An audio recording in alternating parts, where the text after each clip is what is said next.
کسی جنگل میں بہت سے اونچے اونچے خوبصورت درخت تھے۔ ان میں سے ایک درخت کا تنا ٹیڑھا تھا اور شاخیں بھی ادھر ادھر کو جھاڑ کی طرح پھیلی ہوئی تھیں۔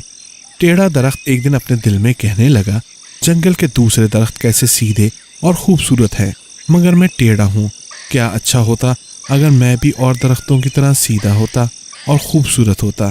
اس ٹیڑھے پن نے میری شکل بگاڑ رکھی ہے۔ ٹیڑھا درخت اس طرح بہت دیر تک اپنی حالت پر افسوس کرتا رہا۔ ابھی زیادہ دیر نہ ہوئی تھی کہ ایک بڑھئی اس جنگل میں آ پہنچا اور اپنے ساتھیوں کی مدد سے جنگل کے درختوں کو کاٹنے لگا۔ اس نے اونچے اور سیدھے درختوں میں سے ایک کو بھی نہ چھوڑا، سب کاٹ ڈالے۔ ٹیڑھے درخت کو دیکھ کر بڑھئی بولا، یہ درخت ہمارے کام کا نہیں ہے، اس سے میز، کرسیوں اور دوسری چیزوں کے لیے تختے نہیں نکل سکتے۔ یہ کہہ کر اس نے ٹیڑھے درخت کو چھوڑ دیا اور ٹیڑھا درخت دل میں کہنے لگا، جس چیز کو میں برا سمجھتا تھا اس کی وجہ سے آج میری جان بچ گئی۔ سچ ہے، خدا نے کوئی کام بے مصلحت نہیں کیا۔